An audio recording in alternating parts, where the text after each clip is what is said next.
Setelah memberikan informasi rahasia kepada Andy dan Fuko, Shen segera kembali ke markas Union. Dia juga meminta Mui, seorang bawahannya, untuk membereskan masalah yang baru dia buat. Rupanya, Shen sengaja membocorkan informasi tersebut, mengirim Andy ke Rusia untuk mempertemukan dia dengan Gina, salah satu anggota Union yang sudah lama mencari Andy. Ada satu hal yang menarik. Di sini Shen berkata, Fuko Izumo, perempuan yang dia temui tadi, sangatlah amatir dalam hal bertarung.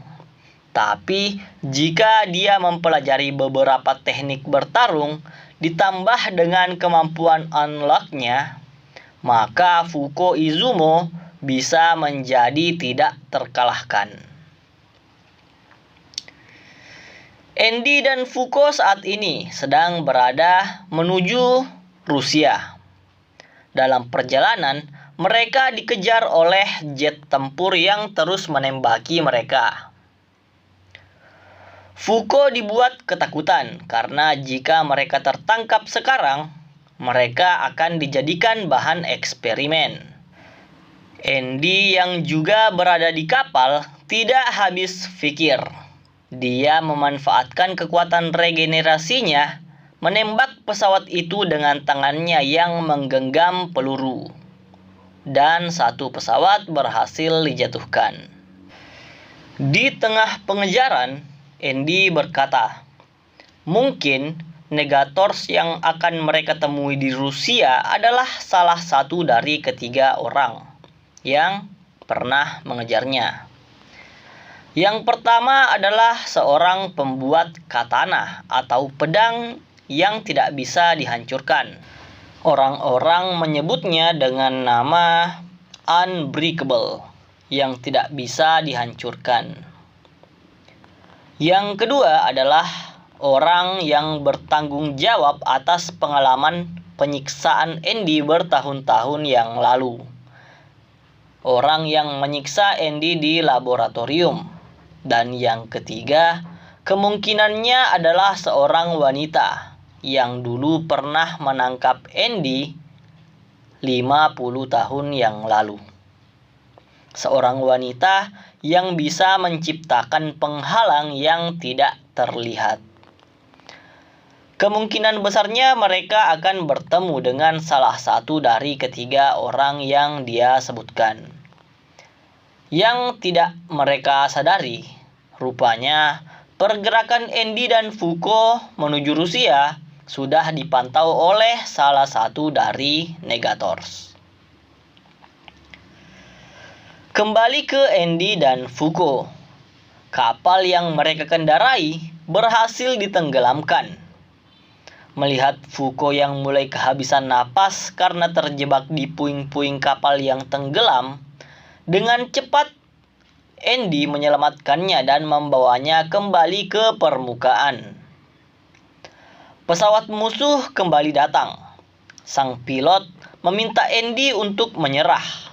Tapi Andy tidak akan menuruti perintah itu karena sebelum pesawat musuh datang, dia sudah memberikan sedikit sentuhan spesial pada Fuko. Memberikan nafas buatan dan sedikit pijatan di bagian dada. Barulah Fuko menyadari kalau pakaian dalamnya agak bergeser dari tempat yang seharusnya. Sentuhan itu memicu unlock Fuko dan mengaktifkannya. Tiba-tiba dari bawah mereka, gunung berapi bawah laut meletus, mendorong kedua orang ini ke atas pesawat dan dengan sigap Andy memberikan tebasan pedang ke tubuh pilot pesawat. Tebasan bulan sabit merah. Teknik pedang yang bisa mengalahkan musuh tanpa harus menghancurkan pesawatnya.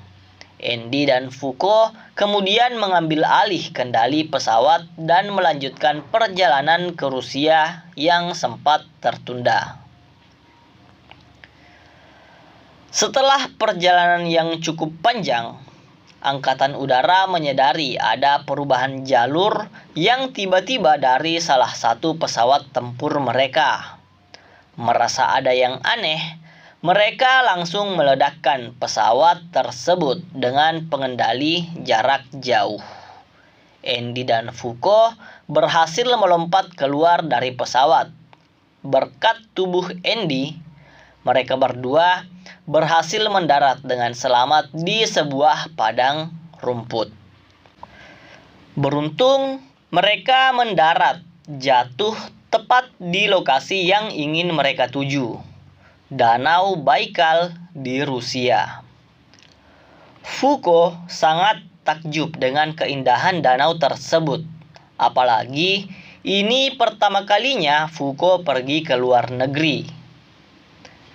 Andy meminta Foucault untuk berkeliling sendiri sambil melihat-lihat keindahan Rusia karena dia ingin lebih dulu pergi ke sebuah restoran tempat temannya untuk memesan reservasi makan malam. Danau Baikal ini memang tempat yang indah, tapi karena Foucault memiliki unlock, dia harus bersusah payah menghindari orang-orang agar tidak menyentuhnya. Sampai di suatu tempat, Foucault bertemu dengan seorang gadis yang sedang melukis pemandangan. Gadis ini juga tertarik pada Foucault karena mungkin ini pertama kalinya dia bertemu dengan seseorang yang berasal dari Jepang. Pembicaraan mereka cukup terhubung karena Foucault juga tahu sedikit tentang seni melukis.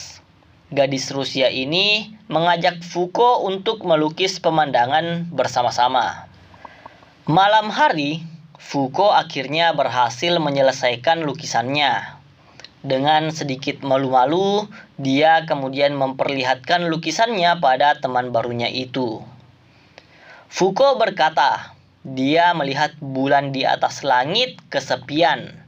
Makanya dia sengaja menambahkan beberapa bintang di lukisannya agar bulan di atas langit tidak merasa sendiri.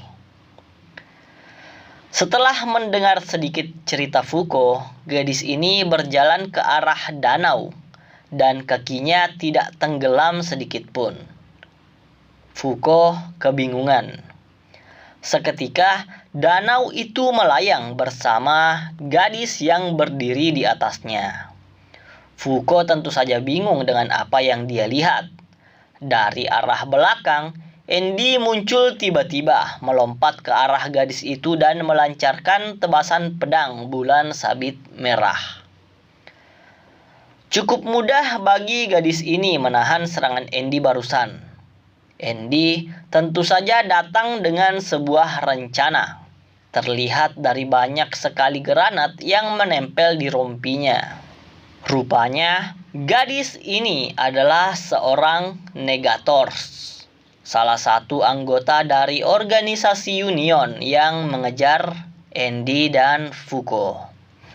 Perempuan ini adalah Gina, dan dia jugalah perempuan yang telah menangkap Andy 50 tahun yang lalu.